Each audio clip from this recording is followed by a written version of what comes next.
Hello, and with me, I was going to say in the Treehouse, but at Edie Campervan at Faerie Festival, we have Lynn Gosney. Welcome, Lynn. Thank you. For our little interview, interview. Thank you.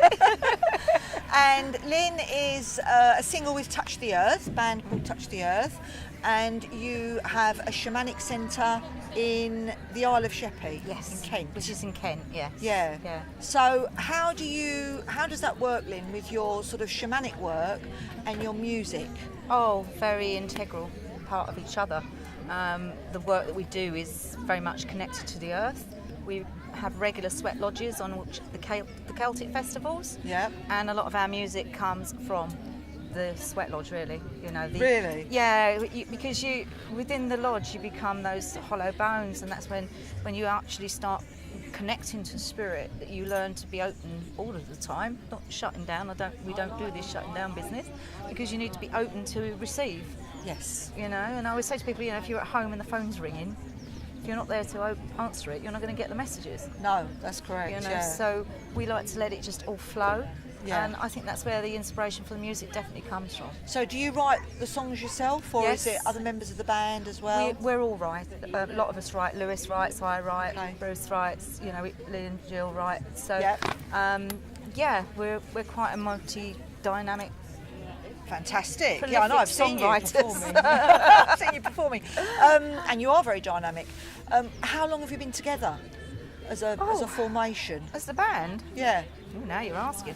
I think maybe could be as long as 10 years maybe. I'm not Is really it? sure, to be honest with Yeah. you. Because its structure changed a little bit. We had there was like the original Touch the Earth, and then we met Pete, and then we brought Pete on, and a couple dropped out. And it sort of just, we realised that we was quite a tight family. That actually transpired when we went to Spain, when two of our original members couldn't go with us. It was just the four of us, and it just flowed like a family. Yeah. And then, and then with that we met Bruce, and then Lee met Jill, and it just all went from, Jill was already part of that, and it just all come together really nicely. And you're right in what you say. It does become like a family, doesn't it? When you it are is a creating family. music with people, and you are friends because you have to be friends to get on. Otherwise, it just wouldn't work. We kill each other sometimes. But there's a particular bond, isn't there? There is a bond. There's something, I don't know what it amazing, is. isn't it? I don't know if you heard the first song that we do, the flute song that my son and I play flutes on. Right. There's something that dances between the two of us when we play those flutes. It's pure magic, and that's from my nearest ancestor, which is my father. And one of those flutes never used to play until after he died. And Really? I couldn't pick a flute up because he loved the flute. He died when I was actually out in America, and it was all quite sudden, and it was quite a distressful time really. And because I couldn't listen to flute music at the time, and we'd had our Beltane celebrations over at our centre, and Bruce was doing our sound, and he just shouted out, "Lynn, play a float." And I really didn't even want to bother. I just looked at all my flutes in the case, and I just picked this flute up and went out and played. It's never played exactly the same, and that moment was just profound. Wow. And then Lee and I started doing this dance with these two flutes, and it's just so, there's a magic there. Yeah. And I think when you're family like that, we all bounce off each other as well. It's a very tight thing, And it empowers it, doesn't it? That It is connection it is. with each other, with the earth, with spirit, everything. Yeah. It just expands. And that empowerment is really what Care Carane's all about. That's what we do in our shamanic work at the centre. Great, yeah. Is, we empower people. Yeah. There's There's a lot of disempowerment. There's a lot nowadays, of disempowerment. isn't there? And I was saying to you earlier, there's a lot of fear as well. There's a lot of control and a lot of fear, and you can imagine, you can understand it in religion, but I can't understand it in a path like we're on. This openness. Yeah. And I've had a few people come to me lately, being told that they shouldn't be doing this because of evil spirits, and they shouldn't do this and they should do that, and shouldn't. I had somebody come to me for a reading a little while ago who said that he'd been seen by a shamanic person who told him he'd got binders on his legs and he couldn't move forward until they were released. And I said, I'm sorry, but with all respect, nobody gives power to anybody unless you give them permission. Absolutely. You know what I mean? Nobody is it just, Yeah, I mean, it's crazy, isn't I've it? had a couple of people lately say, oh, this shamanic person told them that if they see a snake in a journey, they're going to die. I mean, what crap is... Sorry. what rubbish is that? You know? Exactly.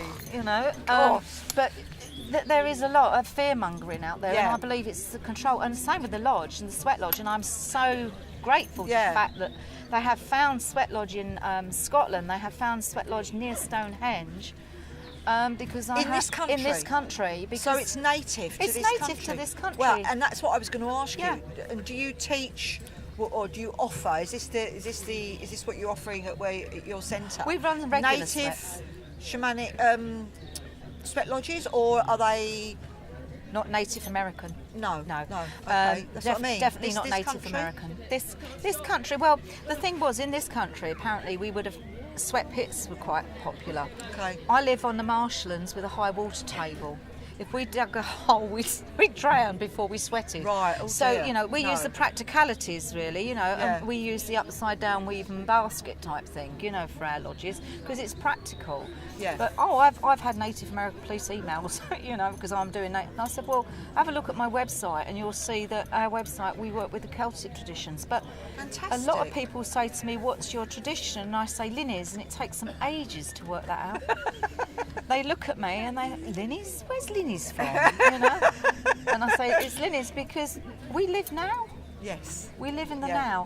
now. And the most important thing is, yes, we can take and learn from the past, but we need to bring some of that into the now and make it work in this here and now. Yeah, I totally agree. You know, Yeah. and that to Yeah. me is incredibly Yeah, because don't you important. think there's a lot of people that get stuck in the past, you know, because Yes. they've been told there's all these wounds they need to heal, and we've got to dig it all up, we've got to get it out. I mean, I'm not saying that you know, these things don't need attention, but is there any reason to dwell on it for so long? Well, there you isn't think? any need to dwell on it. I mean, as far as shamanic work that we do go, I run courses now. I don't do so much one-to-one shamanic healing like I Okay. used to, Yeah. because I like to teach people more to empower themselves, to take self-responsibility for their own well-being, and that's very important. But from a shamanic perspective, we have what we call soul loss. So Yes. if we have a shock or Yeah. a trauma in our life, we'll send a part of that away and we forget about it, and we actually do forget about it, but it's only when you work shamanically that you can start to move that. Yeah. But I like to work with people come and learn on our courses, and learning on our courses is a journey within. Yes. The lodge is a journey within. We're there to love, hold and support. Yeah. It's a journey you have to take You're holding yourself. that sacred space. Yeah, and it's a journey you wonderful. have to take yourself. Yeah. You know, Yeah. because there's too many out there that want healing from this one, healing from that one, healing from this one. But actually, we've all got the tools ourselves. I know. Yeah, So what couldn't agree more. what we like to Couldn't do agree more, is give people the tools Yeah. to help heal themselves. Yeah. Absolutely. And that to me is really, really important. Yeah. Now, just one thing. I mean, we could sit here for hours. 'Cause, I know, you know, it's there's a so long much I want subject, to yeah. ask you, but for people that want to know more, you've got a website. We have got a website, yes, it's www.touchtheearthuk.com. Okay. You can find us on Facebook. You can look me up as Lynn Gosney or Shamanic Centre, Care Coraine. Yeah. And you've got this event going on Yes. in July. On 7th of July, we're holding a charity concert, and it's all by donation only. There will be refreshments to purchase, but everything else is by donation. We've got a few readers doing some readings, but the lineup is fantastic because we've got the lovely Kim Thompson, and we've got Morgan's Path, Touch the Earth as well. Yeah. We've got Mike Ford, who's an amazing drummer, is drumming in with us. We've got Tribal Unity, the dancers, if anyone knows them, they're an amazing dance troupe. Bruce Almighty, and myself and Lewis Skinner. So, yeah, and it's Wow. going to be a good night. Good Right. afternoon. 3 And o'clock. that's in aid of. It's to raise funds for Parkinson's disease, for research for Parkinson's disease. Brilliant. Parkinson's disease affects nearly everybody here now. You know, within this land, there's nearly always someone that's got one in their family that's got it. Right. But it's one of the really, really underfunded researches, and what I don't think a lot of people understand that there is no cure for it. There is only medication that can alleviate the symptoms. So, and it's a progressive thing. So, you know, but they just need more money. I think they're very close to finding a cure, which would be nice. But we like to do things for charity. I think sometimes we're in a very material world, and we like to do charity work, you know, because at the end of the day, it's nice to give something back. Absolutely. Good for you. You know, we like to give something back. I'm there with you on that one. Yeah.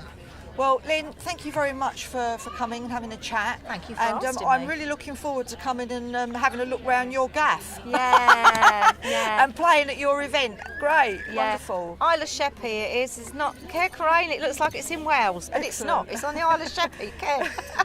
Thank you. Thanks very much. Cheers. Thank Bye. you. Cut.